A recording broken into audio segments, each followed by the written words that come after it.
Nu, jā, mums momenti bija pietiekami, lai atrisinātu visus jautājumus, bet tā sanāk, un tā ir tāda klasika, ļoti reti mums sanāk, ka mēs viegli kādu apspēlējam, jo tas hokejs visur aug, un arī viņi diezgan zolīti spēlēja, tā kā priekšu vairākumu, bet es saku, ir daudz pozitīvu, kur iet priekšu. Tas, ka pilnas tribīnas nedaudz mandrāžu arī iedeva pirmajās minūtēs, lai gan ļoti ātri guvāt vārdus. Nē, godīgi, mums ir paveicies, ka pēdējā laikā mēs tik bieži šeit spēlējam par pilnām tribīnēm, ka es pat nezinu, kā ir savādāk. Es saku, es arī iepriekš teicu, tā ir liela privilēģija, ka šādi skatītāji bērni brauj, un mēs vienkārši cenšamies rādīt labāko sniegumu.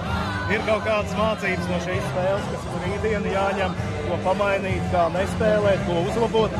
Visam noteikti, ka otrajā periodā bija nogriezums, kad mēs sākām mazliet paviršāk spēlēt.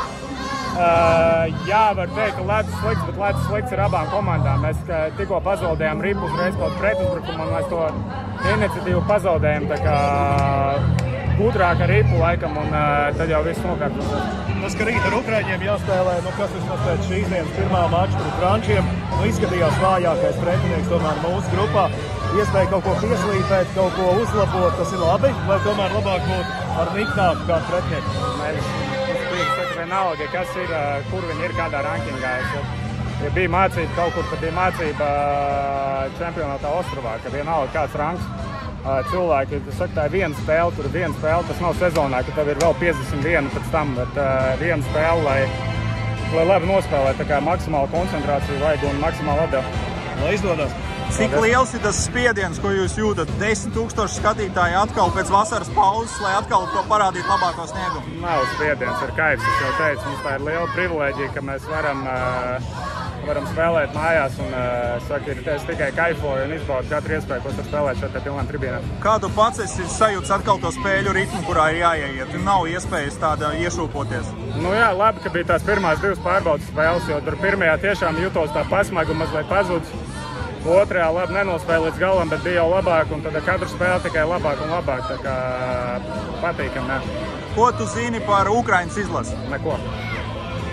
Jūs kaut ko pirms spēles nedaudz? Mēs pret Slovēniju spēlējām, mēs neskatījāmies vienā vakarā visus pretinieks. Mums ir treneri sagatavos rītā no rīta mazliet video vēl pirms spēles video, un tad mēs centīsimies pildīt viņu uzdevumu. Psiholoģiski Šilova nav. Kā tas ietekmē komandu? Ļoti drausmīgi, mums vispār nav vārdsargu. Pastāst, kas mums ar vārdsargu līniju, mums ir viss kārtībā. Un, es saku, tas ir, mums ir ļoti, ļoti liela ekstra, ka tādai mazai valstī ir izdevies daudz vārdsargus izaudzināt, un ka mums ir treneriem grūtākā problēma ir ar vārdsargiem, laikam ir izdomāt, kas spēlēs. Tā kā Gudis šodien lieliski nostādīja, kur vajadzēja tur pavilkt un deva iespēju mums to maču novadīt kaut cik mierīgi līdz beigām. Šis tev nav pirmais kvalifikācijas turnīrs, vai ne, olimpiskais, kurā tu spēlē. Tu zini, kā tas ir, kad jāspēlē ļoti īsā laikā daudz atbildīgas spēles. Kas ir pats galvenais, kas ir jāievēro? Disciplīna. Šodien parādīja, ka Slovēņi pazaudēja disciplīnu, mēs iemetām vairākumā un ar to līdz spēle beigusies. Tā kā visi māk spēlēt vairākumā un ir jāspēlē pēc iespējas vairāk 5-5. Paldies, aiziet! Paldies!